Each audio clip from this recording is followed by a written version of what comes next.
Olá, olá! Primeiramente, muito boa noite aos nossos alunos e professores que estão conosco, aqui participando da gravação dessa aula na quarta-feira. Não sei você que está aí no domingo, será que está frio por aí? Porque hoje está bem frio, né? Mas estamos aí, os irmãos acompanharam um pouco da nossa saúde, né? Então eu estou já um pouco melhor, então já estou com uma voz boa para falar. O irmão Miguel está aqui conosco, ele está resfriado, né? Então, cuidem-se bem, né? Tomem a vacina da gripe. Eu estou esperando a minha gripe passar para eu poder tomar a vacina da gripe, né? E vamos aí aproveitar mais um conteúdo de estudo da carta aos Filipenses, né? Estamos estudando a carta de Efésios, terminamos as duas lições, a carta aos Filipenses e a próxima carta, a carta de Filemon. Então esteja acompanhando aí nesse trimestre. Eu vou pedir a um dos alunos que nos dirija a Deus em oração. Então abra aí seu microfone para dar início a essa aula, vamos orar. Te louvamos e agradecemos, ó Pai, por esse dia. Te louvamos e te agradecemos pelo privilégio de estudarmos a tua palavra. Te agradecemos por cada um dos teus servos que estão presentes nesta live, participando para o crescimento e também para a ministração através de suas vidas. E queremos te pedir por todos os alunos da nossa Escola Bíblica Dominical e por todos aqueles que vão acessar essa live em qualquer dia. Que o Senhor possa falar poderosamente às suas vidas e que possamos ter esse compromisso que Paulo está nos ensinando através da tua palavra para cada um de nós.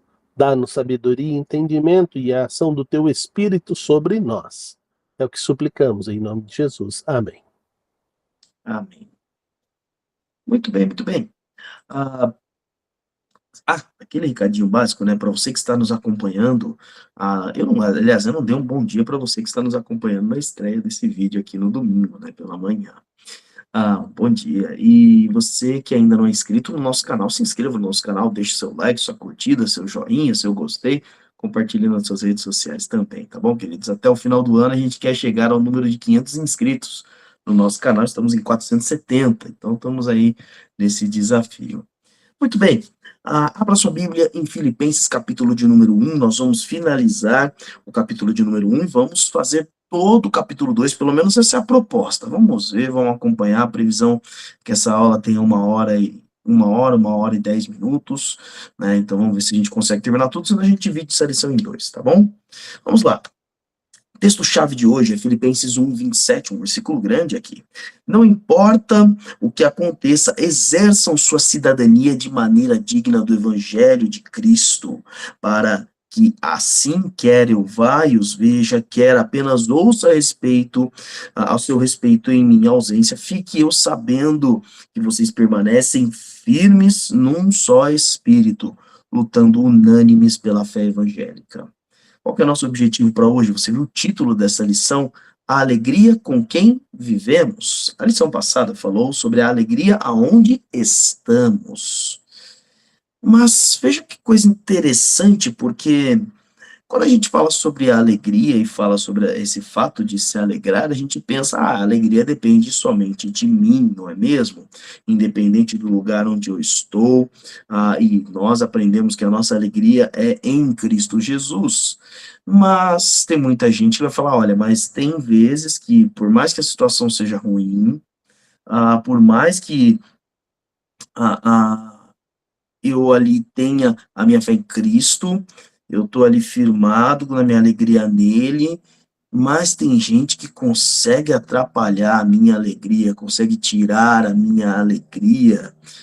E tem muita gente hoje em dia que está optando por não desenvolver tantos relacionamentos, quem sabe por uma série de decepções. Tem pessoas que evitam, por exemplo, o convívio numa igreja, porque tiveram ali problemas de relacionamento nestas igrejas, tiveram algumas decepções, e ali então optaram por viver uma vida mais reclusa, uma vida mais próximo de um ou dois amigos, alguns familiares e assim por diante. Bom, hoje nós vamos aprender um pouco sobre como é essa dinâmica e como ainda permanecer em alegria, mesmo em relacionamentos que às vezes a gente não tem tanta sabedoria no lidar. O objetivo aqui é que ao final da aula você terá a condição de perceber a necessidade de manter a unidade no espírito. Apesar de viver muitas vezes com pessoas difíceis, seguir o exemplo abnegado de Cristo, demonstrado também na vida de dois outros homens que são mencionados aqui, já vou adiantando, Timóteo e um outro de nome diferente, Epafrodito, tá? Então, sem mais delongas, vamos observar aqui algumas tensões que o apóstolo Paulo notou sobre a igreja em Filipos, sobre a igreja de Filipos, alguma coisa que ele estava vivendo. Eu quero trazer aqui já uma realidade, já adiantar um contexto. Como é que Paulo sabe todas essas situações de Filipos? Sim, Deus poderia ter dito a ele, mas nesse caso ele usou um outro tipo de mensageiro. Um detalhe.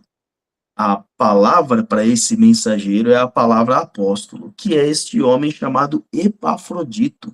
Epafrodito é um homem da cidade de Filipos, da igreja de Filipos, que foi enviado pela cidade, que foi enviado pela igreja, ou melhor, com as ofertas da igreja, com essas ofertas que a gente já falou na primeira lição, sobre Filipenses, e ele trouxe tudo que estava acontecendo ali com a igreja em Filipos para o apóstolo Paulo, e o apóstolo Paulo está respondendo, está escrevendo essa carta pensando nesse contexto. Então, sem mais delongas, vamos reler aqui. Leia para mim o versículo 27, mas leia também 28, 29 e 30. Filipenses 1, do 27 ao 30. Abra aí sua Bíblia e leia para nós.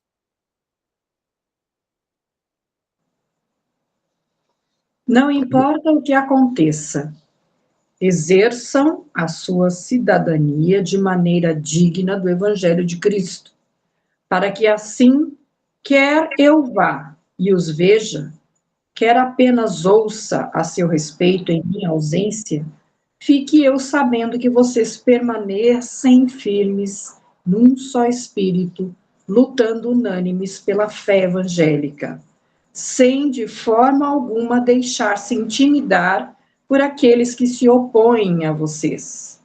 Para eles, isso é sinal de destruição, mas para vocês, de salvação. E isso da parte de Deus, pois a vocês foi dado o privilégio de não apenas crer em Cristo, mas também de sofrer por ele, já que estão passando pelo mesmo combate que me viram enfrentar e agora ouvem que ainda enfrento. Muito bem. Paulo, ele percebeu aqui algumas tensões, e aqui nós estamos falando de uma oposição externa, algo que não estava no seio da igreja, no centro da igreja, mas sim algo que vinha de fora. Mas Paulo, ele começa introduzindo para nós um aspecto fundamental. Como é que a gente vai viver em alegria com outras pessoas? E aqui no convívio da Igreja de Cristo, ele vai dizer o seguinte: olha, exerça sua cidadania de maneira digna do Evangelho. Cidadania que ele está se referindo não é a cidadania do filipense, daquele que nasceu na cidade de Filipos, é a cidadania do reino de Deus, do reino dos céus. Nós, o apóstolo Paulo vai usar essa expressão, nós somos peregrinos e forasteiros neste mundo, a gente não pertence a esse mundo. Então ele está dizendo o seguinte: olha, diante das pessoas, você vai viver dignamente como um cidadão do reino de Deus. Você não vai viver como vivem as pessoas deste mundo. E ele ainda vai dizer, diante da oposição, essa oposição está descrita no versículo 28. Ele diz aqui, olha, sem de forma alguma deixar-se intimidar por aqueles que se opõem a vocês. Né? Filipos foi uma cidade difícil para o apóstolo Paulo, foi aonde ele e Silas foram presos, porque expulsaram o demônio de uma mulher adivinha, foram presos injustamente, porque não foi, Paulo e Silas tinham cidadania romana e não foi respeitada a cidadania, então eles foram açoitados, encarcerados sem nenhum tipo de processo formal ou julgamento, né? Então, aqui Paulo sabia do contexto de Filipos, que não era uma cidade tão fácil assim de se viver como um cristão. E aí ele diz o seguinte: lutem. Aliás, vocês vão permanecer firmes num só espírito. Esse um só espírito é numa mesma união, tá? Ele não está ainda se referindo ao Espírito Santo, ele vai se referir ao Espírito Santo mais para frente. Mas ele diz: olha, lutem num só espírito, lutando unânimes pela fé evangélica. E aqui a gente tem que tomar um cuidado do que o apóstolo Paulo está falando. Porque num contexto hoje de Brasil, 2025, junho de 2025, aonde nós temos no poder legislativo da nossa da Câmara dos Deputados e da Câmara dos Vereadores, dos senadores e também até nos municípios e nos estados, né? Nós temos o que é chamado de bancada evangélica. E quem lê esse texto aqui pode fazer uma baita confusão, dizendo: é isso, nós temos que nos aliar como um poder político evangélico, como uma bancada evangélica, com os candidatos, e lutarmos unânimes. Não, queridos, não é disso que ele está falando. Ele está nos dizendo, lutando unânimes. Se você pegar uma outra versão, ele vai dizer, pela fé que é depositada, que é embasada no evangelho. Por quê? Filipos é uma cidade de cultura greco-romana, com deuses greco-romanos. Ou seja, existia fé naquele mundo, mas fé em um panteão politeísta, fé em uma cultura de deuses de vários tipos. E Paulo faz de uma forma clara, dizendo: olha, a fé de vocês é firmada no Evangelho de Cristo. Vocês vão viver, lutar pela unanimidade no Evangelho de Cristo. Vocês aí, como igreja, ele está falando. Então, ele não está dizendo a nós para levantarmos uma bandeira e sairmos aí combatendo politicamente pela força, pelo poder. Não, não, ele está dizendo: vivam esta cidadania, que vocês aí, como igreja de Cristo, vocês aí em Filipos, nós aqui em São Paulo, você aí em outra cidade, outro estado, que você esteja unido na tua igreja, lutando para que a fé no evangelho de Cristo seja mantido no corpo de Cristo, na igreja de Cristo. E ele ainda vai dizer, né, sobre o que Paulo está sofrendo, sobre o que eles estão sofrendo. Quando eles intentam intimidar, quando eles se opõem, para eles é um sinal de destruição. Vocês estão sendo destruídos, nós vamos destruir vocês. Nós vamos acabar com vocês. Mas o que para o mundo é sinal de destruição, o que para o mundo, eles pensam, olha, se nós acabarmos com esses cristãos, acabou a fé deles, acabou a unidade deles, não vai ter mais nenhum seguidor de Cristo, não vai ter nenhum discípulo de Cristo, não vai ter mais igreja. Olha o que Paulo diz: mas para vocês, isso é sinal de salvação da parte de Deus. Toda vez que tentaram destruir a igreja de Cristo, ela só cresceu, ela multiplicou, ela se expandiu, e é o que tem acontecido em muitos países onde o evangelho é perseguido. Ao invés dele minguar, ao invés dele diminuir, ele está aumentando. Como o apóstolo Paulo disse no texto que nós lemos na semana passada, que muitos, por causa da prisão dele, estão pregando o evangelho muito mais fervorosamente, né, com muito mais vontade. Então, Paulo coloca esses aspectos para nós. Ele vai enfatizar que nós devemos exercer a cidadania digna do Evangelho de Cristo, ou seja, viver com o efeito de uma sociedade cristã, de uma igreja de Cristo, em meio a uma sociedade que não teme a Cristo. Naquela época, uma sociedade pagã, hoje um povo que não segue, que não teme a Jesus Cristo. Então, queridos, a gente vai observando esse primeiro aspecto de oposição que atrapalhava a alegria destes, atrapalhava a unidade destes na Igreja de Cristo ali em Filipos, e atrapalha a gente hoje. Hoje, no Brasil, a gente não sofre aquela perseguição mortal. A gente não sofre uma perseguição que nos prende, que nos priva de nossa liberdade ou dos nossos bens, mas nós sofremos um tipo de perseguição, muitas vezes moral, muitas vezes difamatória. A lei, os juízes ainda não julgam desfavoravelmente aos nossos pastores, aos nossos irmãos em Cristo, às nossas igrejas, por conta do seu posicionamento. Mas um dia isso vai chegar, e que isso não seja o motivo da nossa alegria em Cristo ser interrompida, da nossa unidade em Cristo ser interrompida. Mas aqui ainda um segundo ponto, agora nós vamos falar da parte interna. Antes da gente avançar, alguns alunos querem comentar alguma coisa? Ou professores? Não? Então vamos avançar. Vamos agora vamos falar um pouquinho sobre outra tensão que o apóstolo Paulo falou. Pastor Saluvi? O seu microfone está fechado. Agora abriu. Uma coisa importante que o pastor já tem abordado é quando ele trabalha no versículo 27, dizendo: exerçam a sua cidadania de maneira digna do Evangelho de Cristo. É interessante Paulo estar dizendo algo para nós que precisamos ter ciência. E a primeira coisa que precisamos ter ciência é de que Paulo está dizendo o seguinte: você agora, depois que aceitou Jesus Cristo como Salvador, tem uma segunda cidadania. E o seu nome foi escrito no livro da vida. E agora você deixa de ser guiado pela sua consciência e passa a ser guiado pelo Espírito Santo. Toda vez que eu falo sobre esta expressão, as pessoas ficam um pouco assim, como assim?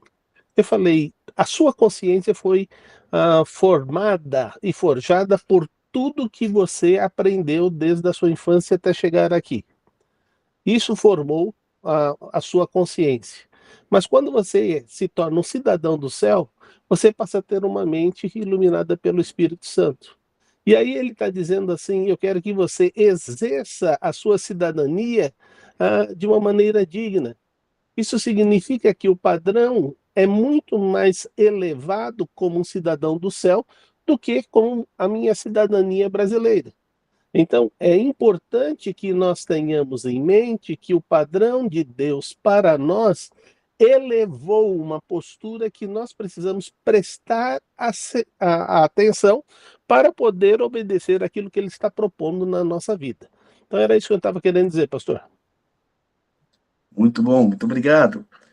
Vamos agora olhar. Então, a gente viu um aspecto externo que Paulo destaca, mas agora vamos olhar o aspecto interno que atrapalha a nossa alegria com quem nós vivemos, que é a imaturidade cristã dentro da igreja, né? Então, isso é um ponto que é fundamental, e esse é um ponto problemático hoje, já era 2000 anos atrás, mas hoje em dia, como a igreja cresceu, como nós temos um grande número de cristãos hoje em dia, então o número de problemas e de imaturidade aumentou. Leia para mim versículo 1, Filipenses 2, de 1 a 4. Por favor, pode ler. Filipenses 2, de 1 a 4. Se, pois, estarmos em Cristo, nós temos alguma motivação, alguma exortação de amor, alguma comunhão no Espírito, alguma profunda afeição e compaixão, completem a minha alegria, tendo o mesmo modo de pensar, o mesmo amor, um só Espírito e uma só atitude. Nada façam por ambição egoísta ou por vaidade, mas humildemente considerem os outros superiores a vocês mesmos. cada um cuide não somente dos seus interesses, mas também dos interesses dos outros. Muito obrigado. Bom, perceba aqui, o ponto, Paulo ele não está aqui criticando a postura deles, ele já está dizendo diretamente o que fazer. Porque ele aponta um aspecto, olha, vocês não são quaisquer pessoas, vocês estão em Cristo Jesus. Cristo vive em vocês através do Espírito Santo. E ele diz, se por estarmos em Cristo, nós temos alguma motivação, alguma exortação de amor, alguma comunhão no Espírito, alguma profunda afeição e compaixão. Então, aquele que está em Cristo, ele tem exortação de amor, ele tem motivação, ele tem comunhão no Espírito, ele tem profunda afeição e compaixão pelos outros. Só que isso tem que ser exercido de uma maneira correta. Então, esse é um ponto que Paulo faz um apelo. Primeiro, põe a mão na consciência, põe a mão no pensamento, ou melhor ainda, se coloque em oração diante do Senhor, entendendo que você não é mais qualquer um, você não é um ser humano simplesmente individual, você não é só um indivíduo, você faz parte de um corpo agora. Você é um ser individual e coletivo ao mesmo tempo. Você faz parte da Igreja de Cristo. Então, a gente não pode só pensar mais pelas nossas próprias vontades, ou melhor, a gente nem deve, porque nós estamos em Cristo. E por estarmos em Cristo, então ele diz, olha, como é que vocês vão viver com a mesma motivação, exortação de amor, comunhão no Espírito, profunda afeição e compaixão? Tenham o mesmo modo de pensar, o mesmo amor, um só espírito e uma só atitude. Então, Paulo começa a trabalhar conosco. Como é que você, como crente em Cristo, mantém o bom relacionamento, mantém a alegria nos relacionamentos na igreja de Cristo? Todo crente em Cristo deve ter o mesmo modo de pensar. Ué, quer dizer que então, todo mundo tem que pensar igual? Então todo mundo tem que gostar de verde? Todo mundo tem que. Não, não é especificamente isso, né? Todo mundo tem que usar a mesma roupa, fazer o mesmo corte de cabelo. Não, não é disso que a palavra de Deus está falando. Paulo vai dizer que nós temos a mente de Cristo. Ou seja, nós temos o padrão de como Cristo pensa, já que o Espírito Santo habita em nós.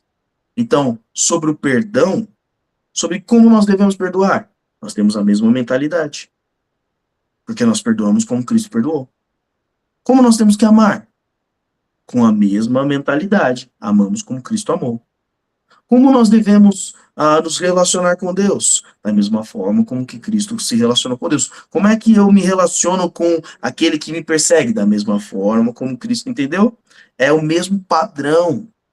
É o mesmo modo de pensar. Agora, é o mesmo amor. Porque existem amores diferentes? Existem.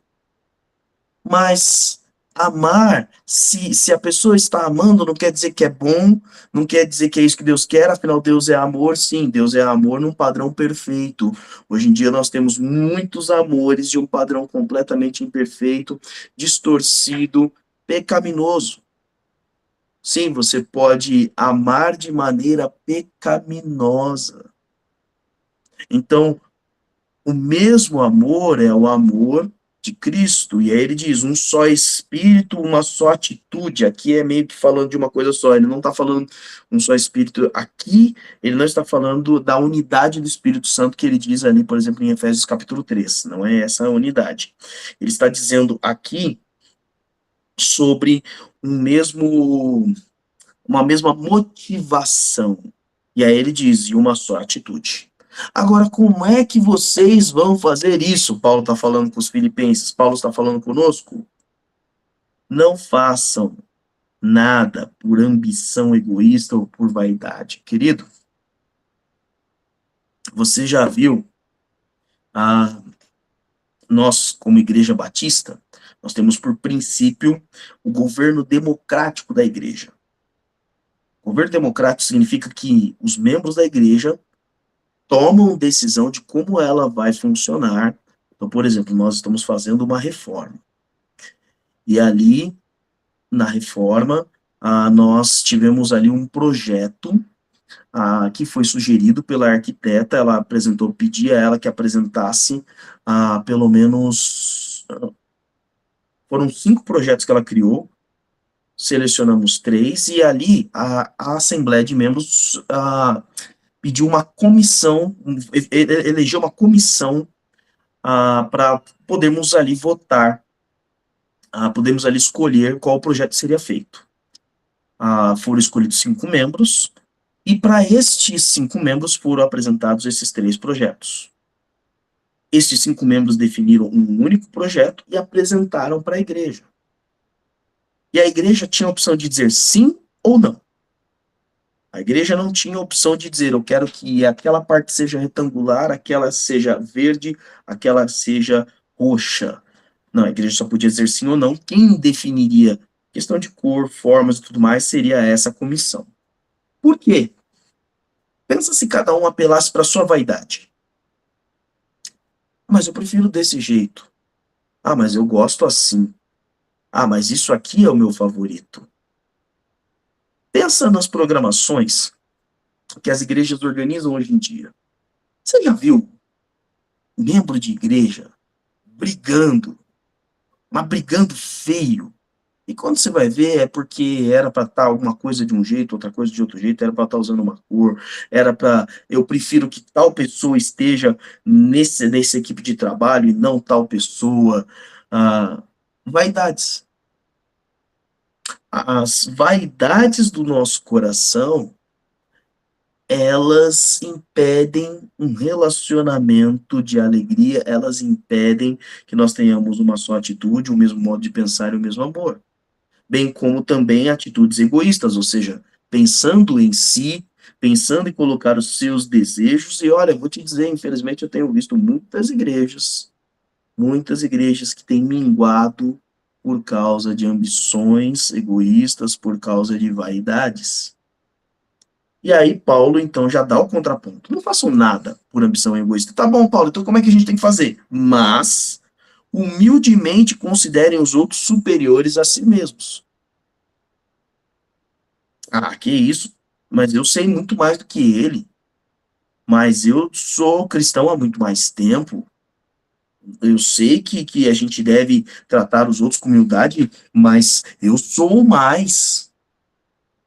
O problema é que ao você pensar que você é mais, primeiro, você não aprende nada novo.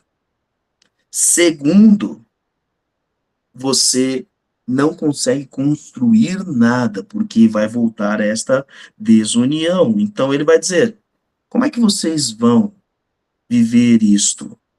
Vocês vão olhar para os outros, olhando vocês mesmos como inferiores ou eles como superiores a vocês. Mas como é que é isso na prática? E Paulo explica. Eu gostei, a composição desse texto aqui ela é maravilhosa, gente, porque Paulo ele vai começando na teoria e ele vai detalhando e detalhando e detalhando e detalhando. No versículo 4 ele diz, como que vocês vão humildemente considerar os outros superiores? Não é simplesmente pegar uma pessoa e falar assim, você é mais importante do que eu. Não. Ele vai colocar isso na prática para nós. E ele vai dizer o seguinte, como é que você considera que o outro é superior a você? Cada um cuide não somente dos seus interesses, mas também do interesse dos outros. Não olhe só para os seus desejos, suas vontades, suas necessidades. E olha, vou te dizer que a gente reduziu muito a atividade da igreja. Você percebeu a minha pequenez nos exemplos? Eu falei o quê? De reforma, eu falei de pintura, eu falei de evento, falei dessas coisas. Paulo não está falando nada disso. Porque ele está escrevendo para uma igreja que se reunia onde mesmo? Quem lembra? Dos alunos aí? Casa. Casa de quem? Fala, irmã Emil, sua irmã abriu aí, falou aí, eu não sei fazer leitura labial. A senhora desligou o microfone, desligou a câmera. Casa de Lídia. Casa de Lídia, exato. Atos 16, gente. Depois reveja lá Atos 16, tem lá. Eles não estão preocupados com um evento, com bexiga, com balão, com que cor vai ser o local, porque não existia isso. O que o Paulo está dizendo aqui? Cada um cuide. Olha o que o outro está precisando, olha o que o outro está passando. É quando você olhar na tua despensa, você se lembrar com aquela pessoa que você teve comunhão, que você orou junto essa semana, que você ligou, que você conversou, e pensar, será que o outro tem?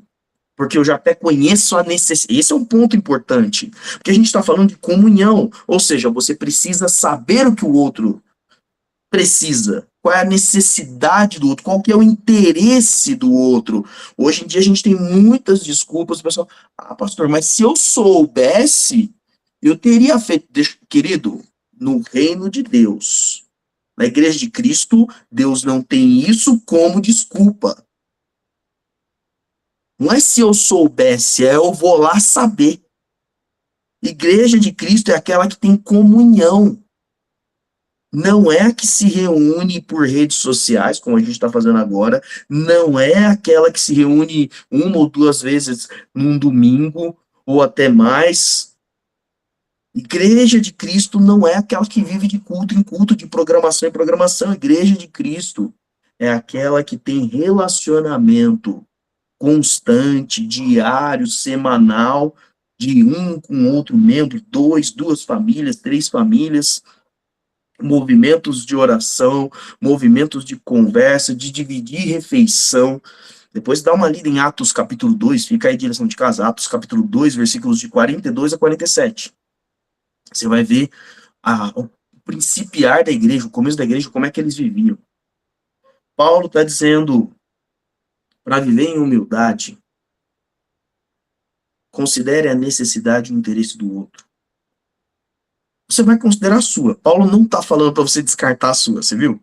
Ele diz, não cuide somente dos seus interesses. Cuide do outro também. E a gente está falando às vezes aqui só de alimento, mas não é só alimento, não é só comida, não é só roupa, não. Qual é a tristeza do outro naquele momento? Qual é a dor do outro naquele momento? Ou, qual é a alegria do outro? Porque não tem nada mais triste do que festejar sozinho. Eu lembro de um filme que eu fui assistir, era um filme desses de super-heróis, faz uns 6 anos, não, uns 9 anos. E aí, nesse daí, não tinha ninguém ali que tinha interesse, eu fui ver sozinho. Era um filme do Homem-Aranha, um dos meus heróis favoritos, tem até quadro aqui em cima do Homem-Aranha, no escritório nosso aqui. O filme foi muito bom, mas não teve tanta graça, porque eu não tinha com quem comentar a cena. Que é gostoso, no meio do filme, você chega e fala, olha isso aí! Então, o momento de alegria também é necessidade do outro. Ou seja, opa, hoje o fulano está fazendo aniversário. Está celebrando a vida. Nossa, eu fiquei sabendo que a filha da irmã fulana passou no vestibular. Está celebrando vitória. Hoje, irmão fulano teve alta do hospital. Então, liga, vai lá fazer uma visita, se for possível. Celebra junto. Isso constrói a alegria do relacionamento da Igreja de Cristo. Mas se ainda não está bom, a didática de Paulo nessa carta é maravilhosa, meus irmãos. É maravilhosa, porque você percebeu a construção que ele fez do versículo 1 ao 4. Agora ele vai entrar num aspecto aqui, dizendo, eu vou mostrar para vocês qual é o padrão de humildade que vocês têm que seguir para manter a igreja unida, para manter a maturidade da igreja de Cristo, para você viver em alegria com o outro. Leia para mim Filipenses 2, de 5 a 11, presta muita atenção nesse texto. Filipenses 2, de 5 a 11. Pode ler.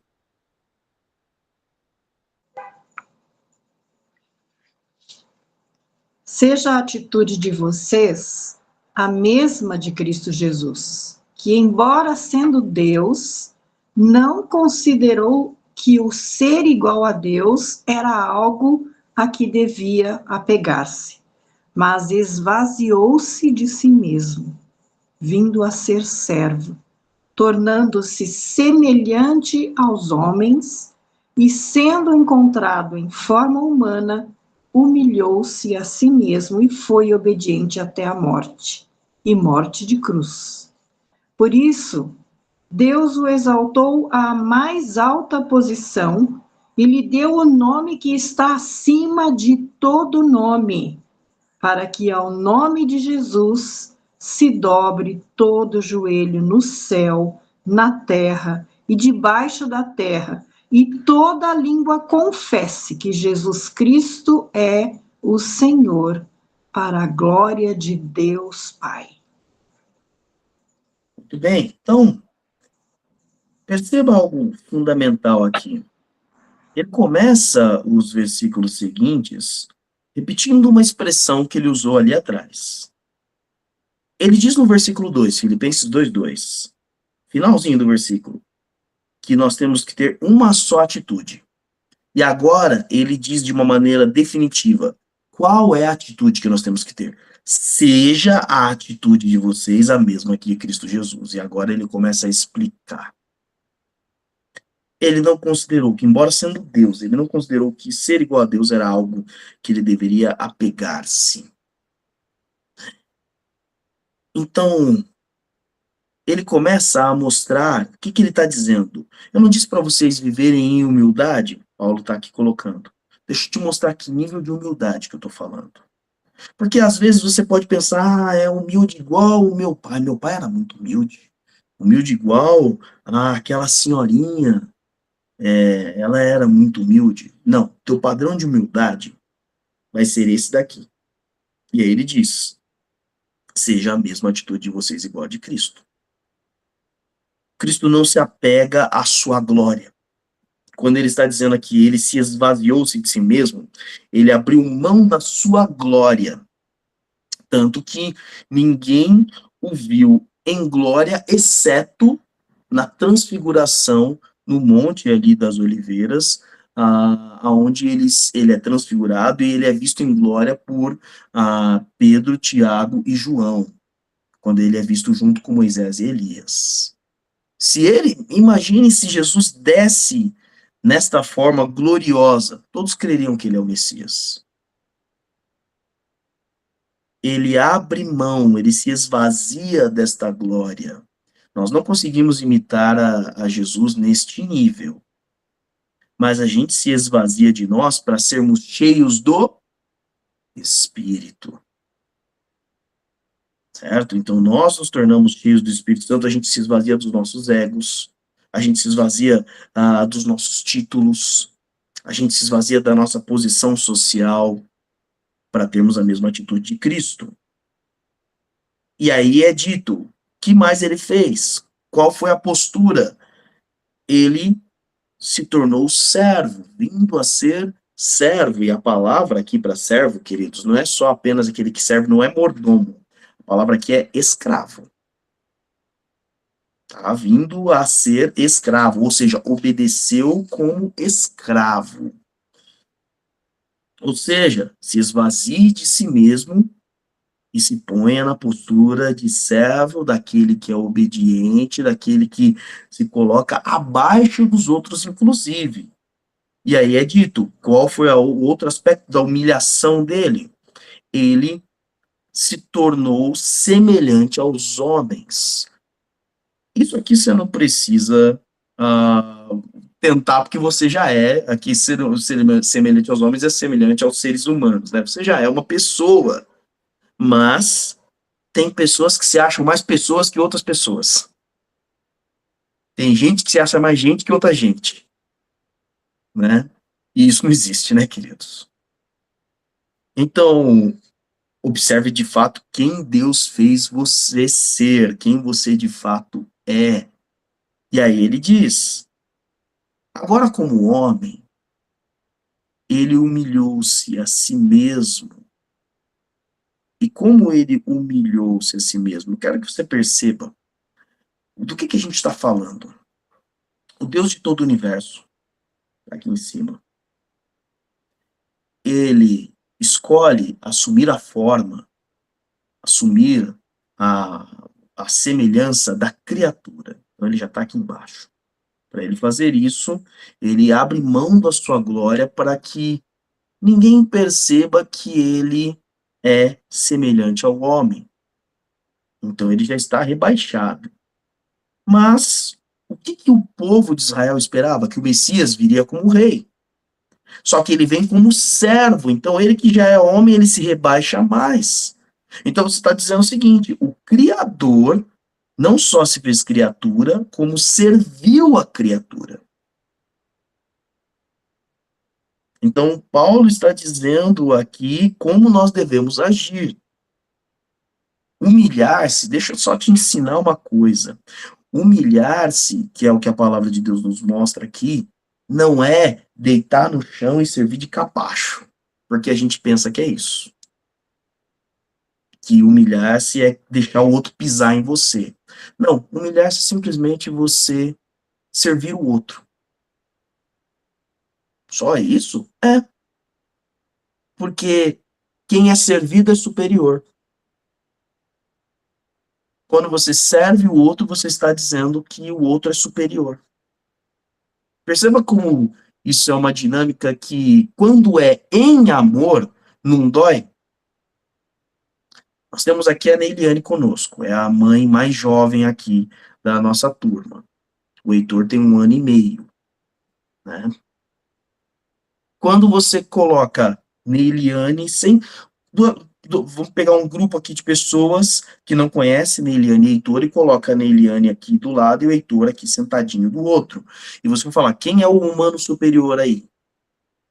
Então, obviamente, é a adulta, essa moça que é adulta, ela já tem a sua inteligência desenvolvida, ela já tem a sua força física, ela já é madura, né, é um ser humano adulto, é óbvio que ela é superior nas características. É, mas você sabia que essa mulher aí é mãe desse neném?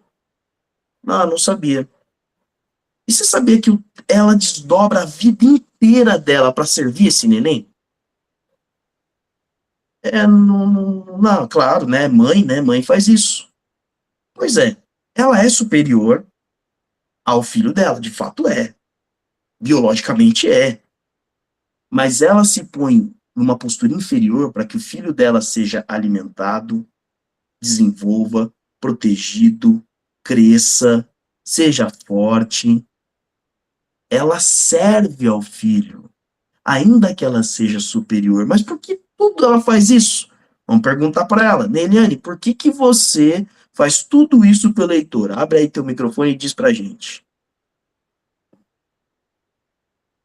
Porque ele não sabe fazer por ele? Mas se ele soubesse, você como mãe não faria mais nada? Faria, por amor, pronto. É, isso aí. Por amor. Entenda isso. Por que nós podemos agir em humildade à semelhança de Cristo? Porque, olha o que Paulo disse, tenham o mesmo amor de Cristo. Deus amou o mundo e deu seu Filho unigênito. A humildade só pode ser exercida por amor. Então, Cristo serve. E ele, por amor ao Pai, porque veja, humilhou-se a si mesmo e foi obediente até a morte. E a pior das mortes daquela época, a morte de cruz, a morte mais humilhante. A morte que era dada só, de fato, àquele que deve ser desonrado. Agora, aqui ele está mostrando a obediência não ao ser humano. Não foi César que mandou, não foi Pôncio Pilatos, não foram sacerdotes, não foram discípulos, não foi Maria, não foi ninguém que mandou ele para a cruz. Ele foi obediente ao Pai. E o amor estava a Deus. Ele só pôde amar o próximo porque ele amava o Pai em primeiro lugar.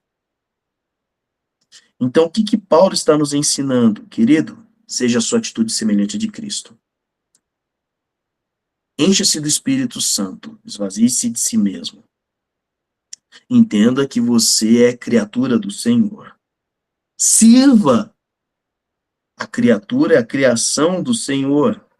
Seja obediente a Deus o Pai até a morte, por amor ao Pai e por amor ao próximo. Seja a sua atitude a mesma de Jesus Cristo. Quando nós temos essa possibilidade, quando nós agimos dessa forma, a gente vive em alegria com o outro. É só você perguntar. Pergunta para as mamães que estão aí, que perderam, os papais também, que perderam noites de sono, que trabalharam e trabalharam, que se sacrificaram. Pergunta se eles são infelizes com seus filhos.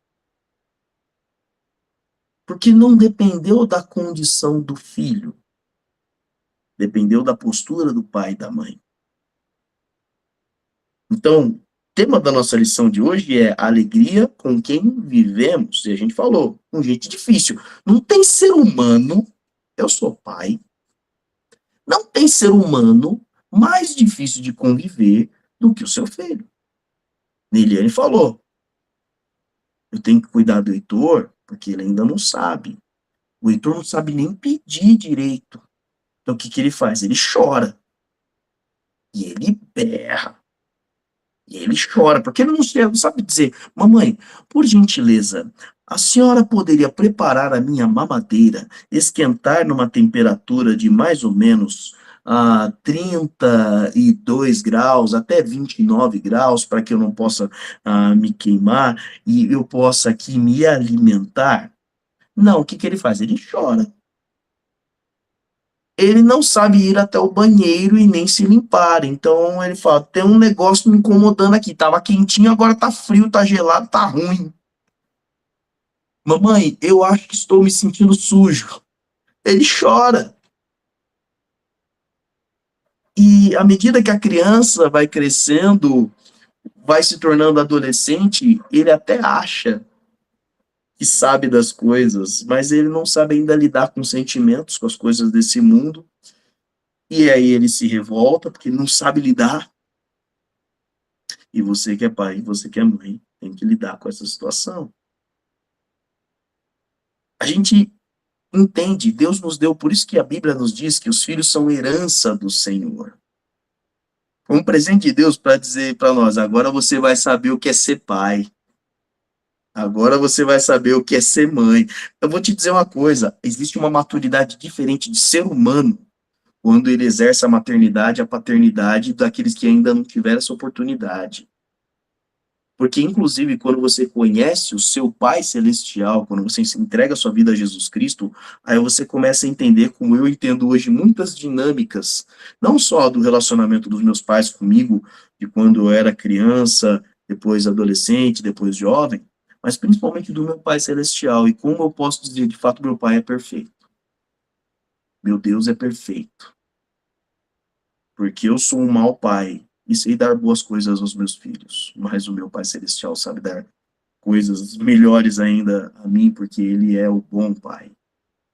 Mas perceba algo que ele continua dizendo, e a gente viu, Deus o exaltou à mais alta posição, deu um nome que está acima de todo nome, para que ao nome de Jesus todo joelho se dobre, toda língua confesse que Jesus Cristo é o Senhor, para a glória de Deus Pai.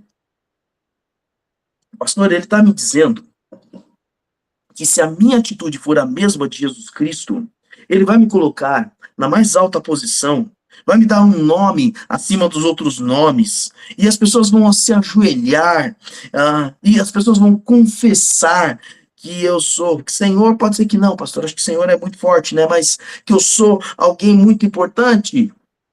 Não. Paulo, aliás, o apóstolo Pedro até vai nos dizer, humilhe-se debaixo da poderosa mão de Deus para que ele o exalte. Mas não é isso que Paulo está dizendo aqui em Filipenses capítulo 2. Ele está dizendo o seguinte: seja a mesma atitude a de Cristo, porque Cristo fez tudo isso. E deixa eu te dizer quem é Cristo. Cristo é aquele que está acima de todo e qualquer nome. Então por isso você deve segui-lo.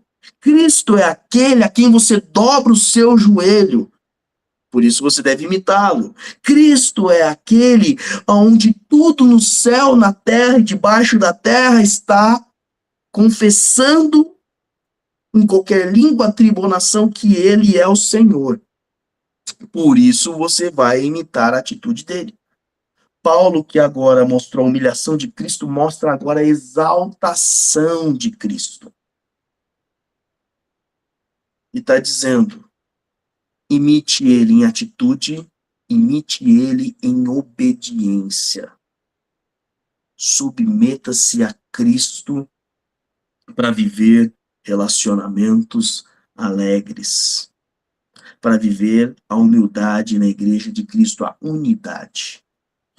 Isso posto, vamos avançando. Algum aluno quer comentar algo? Algum professor, antes da gente ir para o terceiro ponto da lição? Então vamos lá. Vamos ver agora o resultado dessa unidade através da humildade. O resultado da unidade pela humildade. Leia para mim agora os versículos 12 a 16. Filipenses 2, do 12 ao 16. Pode ler. Assim, meus amados, como sempre vocês obedeceram, não apenas na minha presença, porém muito mais agora na minha ausência, ponham em ação a salvação de vocês com temor e tremor, pois é Deus quem efetua em vocês tanto o querer quanto o realizar, de acordo com a boa vontade dele.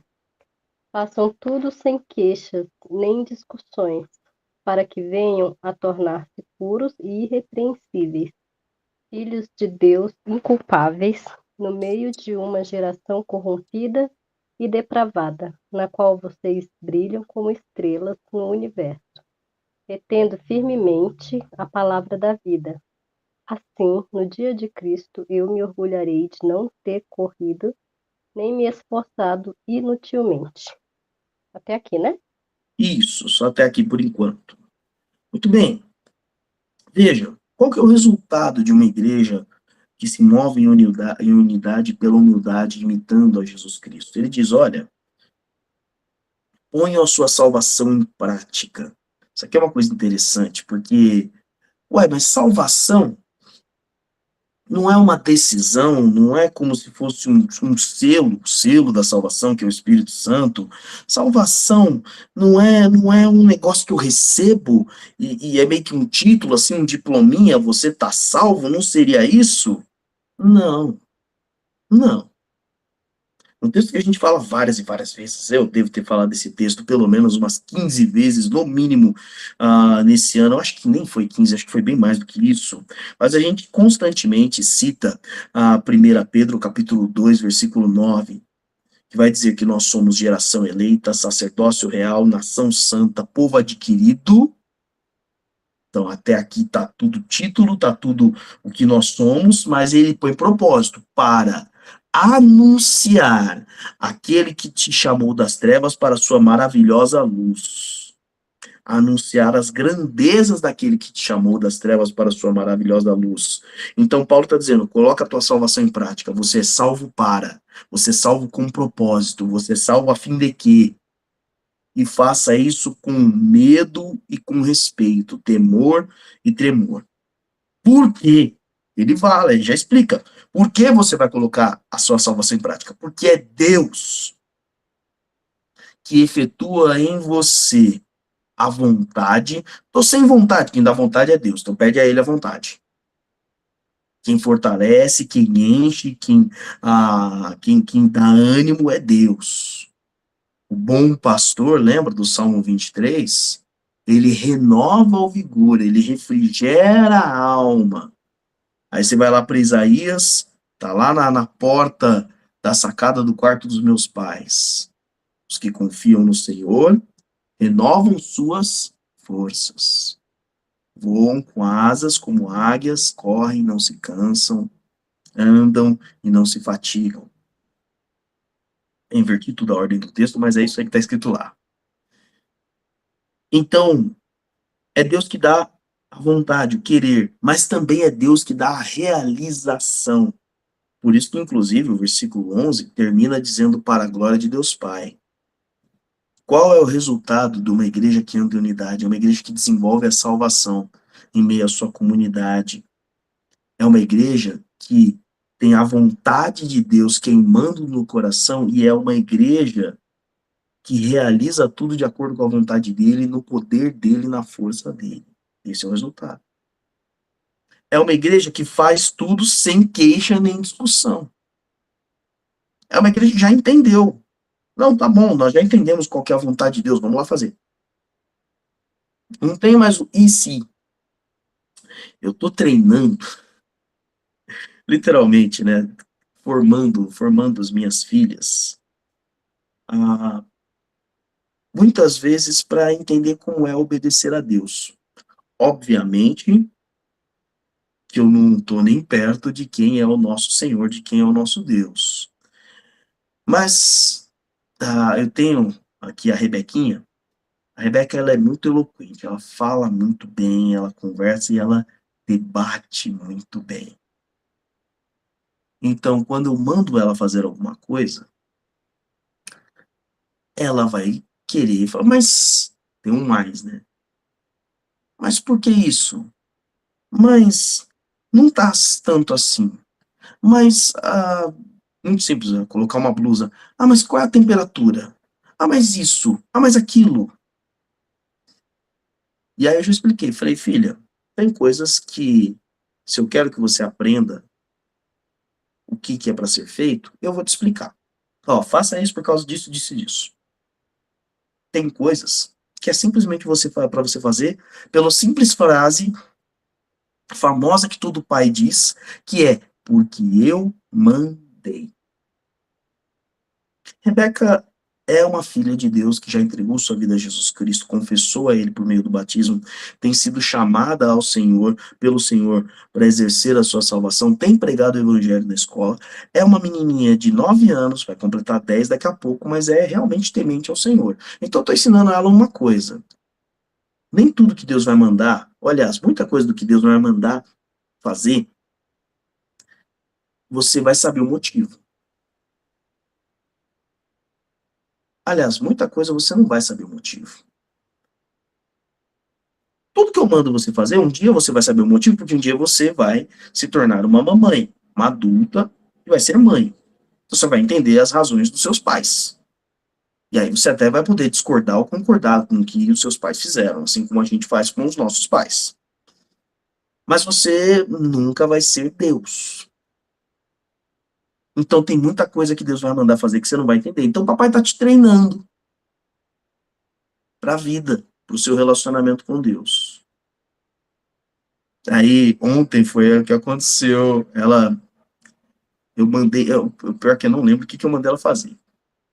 Mas eu mandei ela fazer alguma coisa e ela veio com mais, sem mais. Por quê? Aí ela, porque o senhor mandou. E você então vai fazer o quê? Vou obedecer.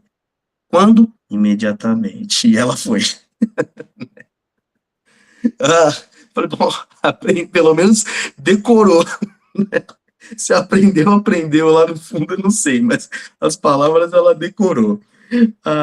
Só que perceba, sem queixas nem discussões, queridos, nós somos uns filhos tão rebeldes, uns seres humanos tão pródigos, que a gente não está discutindo com outro, a gente está discutindo com Deus. Quando a gente mantém a mesma atitude de Cristo, a gente faz. sem queixas nem discussões. Esse é o resultado. E aí Deus realiza o querer e o realizar de acordo com a sua vontade na sua igreja, na sua vida. E aí ele vai te dizer, olha, façam isso, porque assim vocês tornarão-se puros e irrepreensíveis, filhos de Deus, inculpáveis. E aqui, gente, não é diante de Deus. Aqui ele está falando no meio de uma geração corrompida e depravada.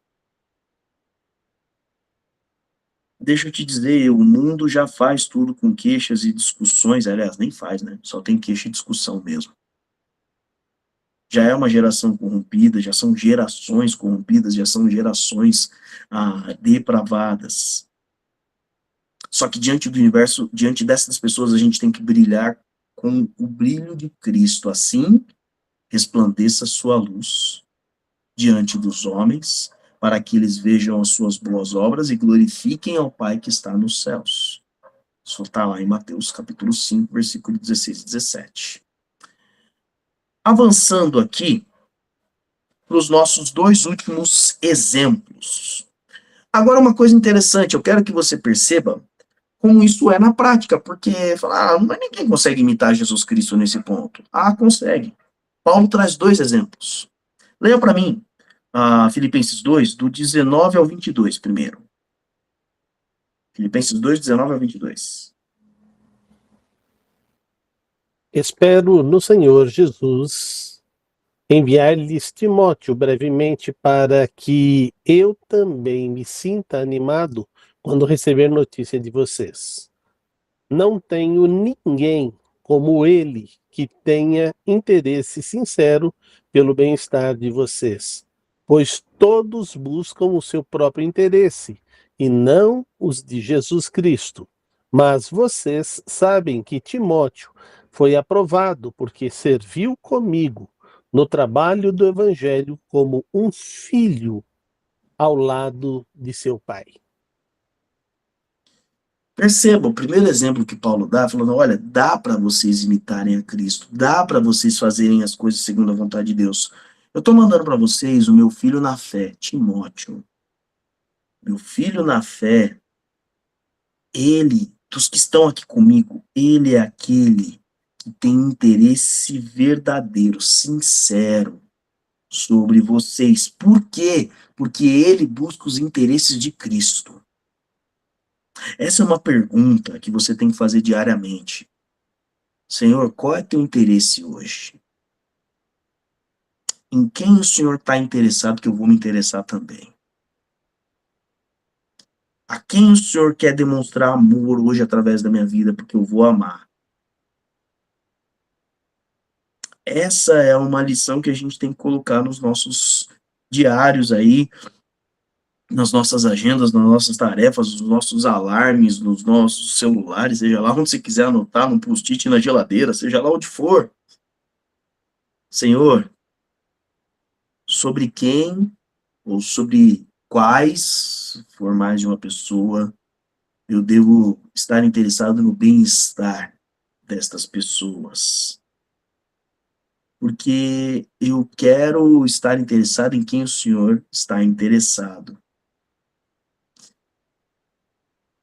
Timóteo é aquele que foi aprovado porque serviu com o apóstolo Paulo. Então você percebe, esses textos não estão jogados, os versículos não estão jogados. Você percebe que ele está citando cada aspecto que ele falou logo no começo do capítulo. Ele fala daquele que está com o desejo de fazer aquilo com a mesma atitude de Cristo. Então, olha, ele tem interesse como Cristo tem interesse. Ele serviu como Cristo serve. Ele obedeceu como um filho a um pai, ao lado do pai, trabalhando pelo evangelho. Timóteo é um verdadeiro, um autêntico discípulo de Cristo. Então, sim, é possível, sim, Deus faz através de Paulo, através de Timóteo e através desse próximo homem que é citado aqui, ó. Leia para mim agora Filipenses 2, do 25 ao 30. E a gente vai encerrar nossa lição nesses textos. Filipenses 2, do 25 ao 30. Pode ler.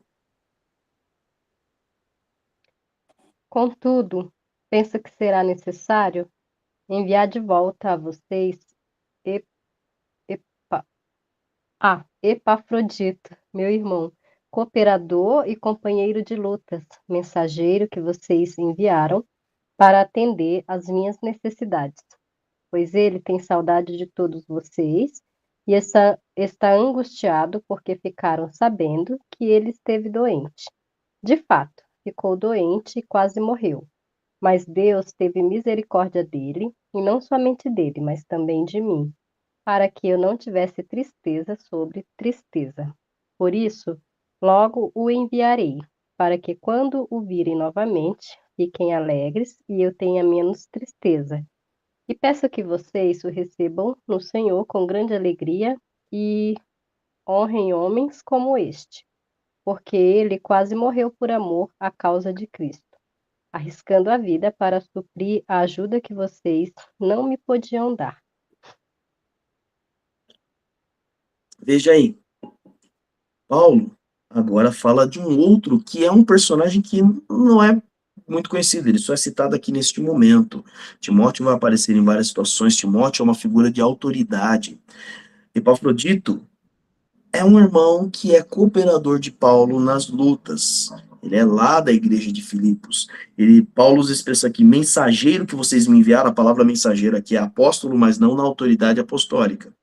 Mas é para a gente entender que todo aquele que é enviado com a mensagem de Cristo vai como um apóstolo de Cristo, né? Como aquele que prega o evangelho de Cristo. E ele, especificamente, o que ele foi exercer do evangelho? O cuidado com o seu irmão, o cuidado com Paulo.